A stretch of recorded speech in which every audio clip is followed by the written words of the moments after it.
মাননীয় প্রধানমন্ত্রী জনাব তারেক রহমান আপনি বিষয়টা দেখবে, হ্যাঁ ঠিক আছে। রাস্তায় না থেকে একটা ঘর বাড়ি কিংবা একটা ছাদের নিচে আপনি থাকেন। বৃদ্ধের কাছে গিয়ে থমকে গেলেন ম্যাজিস্ট্রেট, বললেন এই দোকান উচ্ছেদ হবে না। শিরোনামে সময়ের আলোতে একটি মানবিক প্রতিবেদন প্রকাশ হওয়ার পর মুহূর্তেই সেটি সোশ্যাল মিডিয়ায় ভাইরাল হয়ে পড়ে। নানা সংস্থা, সংগঠন এবং ব্যক্তির কাছ থেকে ওই বৃদ্ধকে সহযোগিতা করার প্রতিশ্রুতি আসতে থাকে। এর মধ্যেই খবর আসে প্রধানমন্ত্রী তারেক রহমান বৃদ্ধ নাইমুদ্দিনের সঙ্গে কথা বলতে চান। আপনার থেকে সবসময় ফ্রি খাওয়াবে, হ্যাঁ হোটেলে যা টাকা লাগে সেটা আমরা দেব। বৃহস্পতিবার বেলা 11টা 13 প্রধানমন্ত্রী তারেক রহমান বৃদ্ধ নাইমুদ্দিনের সঙ্গে ফোনে কথা বলেন। নাইমুদ্দিনের পাশে আজীবন থাকার আশ্বাস দেন প্রধানমন্ত্রী এবং বৃদ্ধকে স্থায়ী ঘর, চিকিৎসা এবং ভরণ পোষণের দায়িত্ব নেওয়ার নির্দেশ দেন আমরা বিএনপি পরিবারকে। সময়ের আলোতে একটা নিউজ হয়েছিল যে বৃদ্ধ ব্যক্তির এখানে একটা দোকান ছিল, দোকানটা উচ্ছেদ হচ্ছিল, কিন্তু মানবতার খাতিরে পুলিশ তার দোকানটা উচ্ছেদ করে নাই।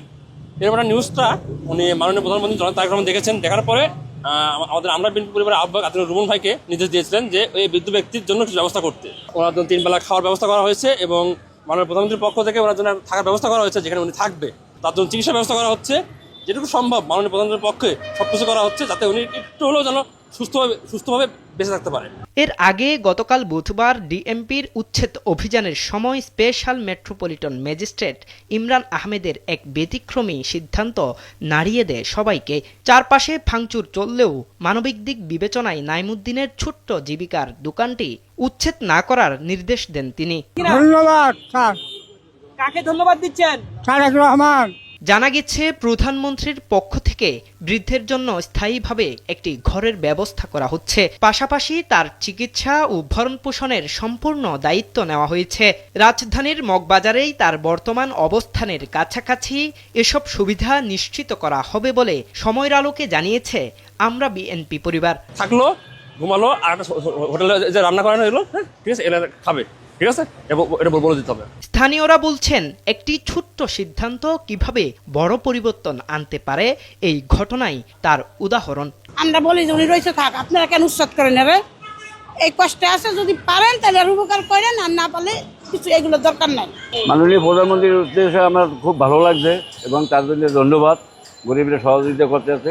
অন্তরস্থল থেকে প্রধানমন্ত্রী ধন্যবাদ, সে যেন এরকম মানবিক কাজগুলো করে যায় এবং মানুষের পাশে দাঁড়ায়।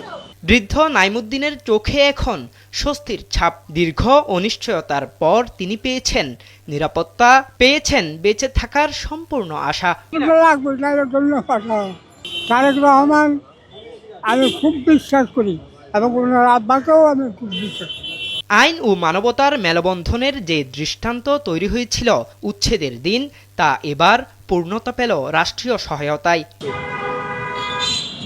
একটি ছোট্ট মানবিক সিদ্ধান্ত একজন মানুষের জীবনে এনে দিল বড় পরিবর্তন, আর সেটি মনে করিয়ে দেয় মানবতাই শেষ কথা।